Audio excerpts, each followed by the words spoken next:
The kusasi ni biaka sa oyo bema or attempting sir or block car bi ewo highway international highway ni so or block car bi sir or attack obi yes e be ya Ghanaian surprise and to do before and suddenly made to a President Prez.Mahama IGP what we mob yesu yesen ka on bra no meboa no meti yesu frɛ. Now, so I said, your mama buy or ya Ebusia, His Excellency Prez.Mahama ghtrend anopai because of a year boko ehun sembia okokaye abra no ye campaign no eno na man for ghtrend adua besiso say aso na asem na obekan no omra medi hudwuma afei so Mamprugu Youths say as a IGP any Prez.Mahama His Excellency omo ye favoritism bia omani nji hu nti oma send message e dey ama security agencies a e wo Ghana mesanye wallahi 3 times omo diploma wo boku no soldier for na police for no omo wa mawo omo wa kwalafi omo wa papa no mami no omo ja omo say omo ba ye kuro mboko e be protecting life and then properties say be hu say omo ntimi a na denti na omo ya police for no denti na omo ntimi yi sa soldier for na omo kotuna abogra ofie no omo yi sa soldier no enfira abogra ofie no say amo FB unit omo 30 soldiers 20 omo timama asunje ababoku politics nti say omo ni say omo ntimi a omo sisa soldier for ni na omo aboku no omo crossing cause civilian court now no omo mare 24 hours ni pa bia ni hit here enter from omo na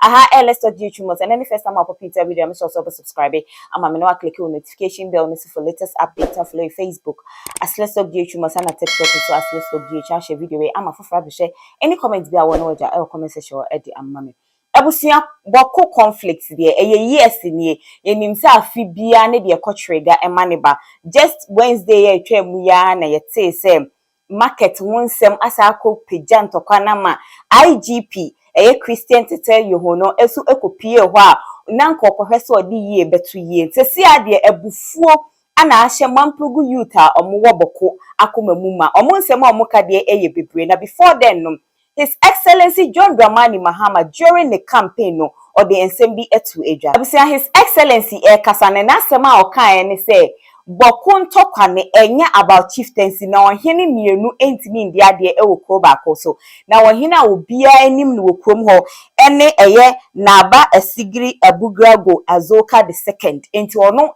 ene ye ohene a obia age na tum ewo boko asema eye His Excellency edi tu dwa no eno no cannot be 2 kings in 1 kingdom.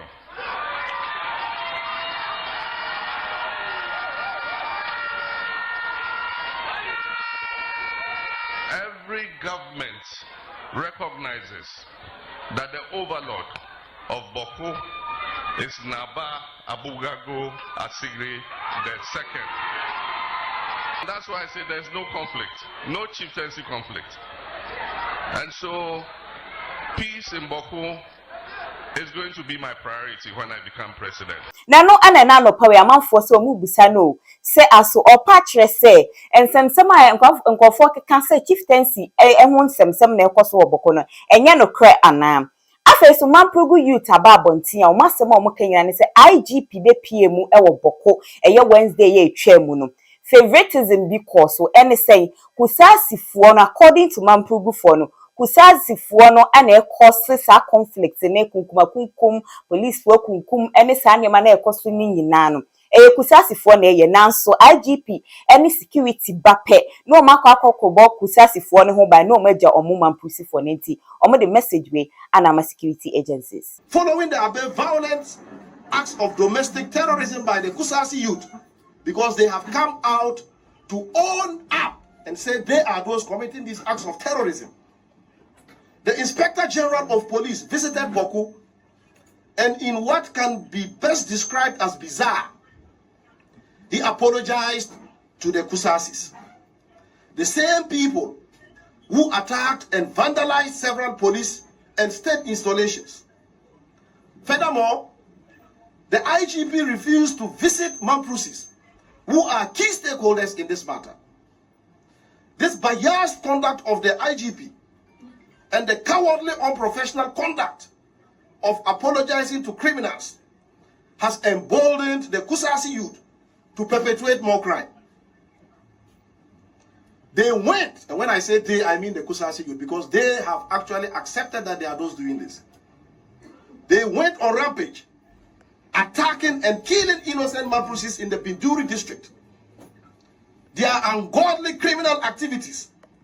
climaxed on the afternoon of April 13, 2025, when they ambushed and killed 2 police officers in the Binduri district. The mark of a good leader is having the best interest of the people he leads.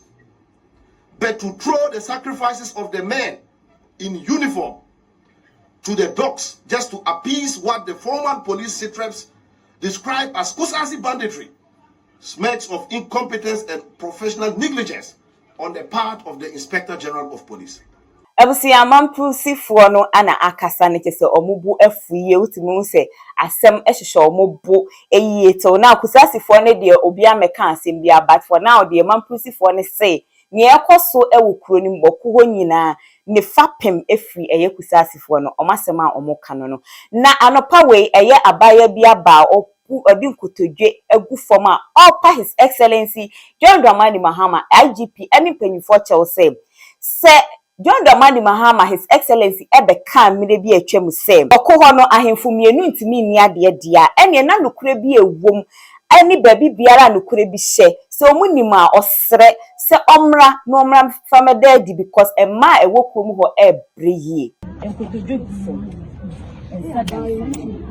mede to President John Dramani Mahama wo wu ye mobbo yesu yesenka ombra no meboa ye no meti yesu frɛ na so asa John Mahama ba ye wo ye yinani amaye yesire no ye ye mobbo bebi anokra ni wo bia wo mu hwɛ nyame no mo fa nokra ni ntu bebi wo se da yesa so suko otumfo so wo kire ye se ahemfo mienu entimi ntina ko ba ko so mesire mi pusa bebi a woti wo bi bedi hini eka na hindie ne ho a ebetimi aye yie saa enti yesire wo mo ye hia justice moto nchi yenko baby amma e-bike enye obi na benya 5,000 6,000 apaki ni moto ato no akoto e-bike nti yesre ya yemmo KT hours na ye escort cars imagine 3 days today so just 4 pass adu gemu minim ye see it was around 2 o'clock sa be pence fa ye fan misiga border ebe pie river bi wo ye village omu gina miami fiji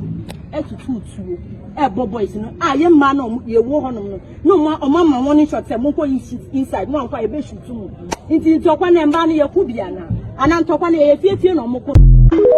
Ebusia na chese dia ekoso ewo bokono no utimi se de bia no se wasta bia hwe entokwa akon anase bibiba conflicts like this eba emma ene enkura emerewafo mpanyimfo omo na bere because oba wa ho de yesen a wode kokon age ho anasa abrewa na akokra wa ho de yesen akora na ho de yesen enti omo sere say His Excellency John Dramani Mahama o intervene ene otekokoso otumfo say the second said de na yabo wudi wo mu no mu be intervene na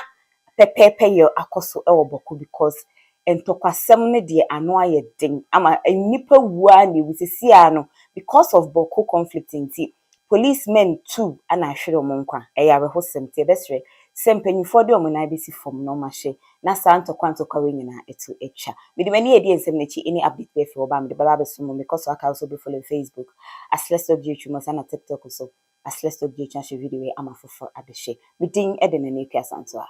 makram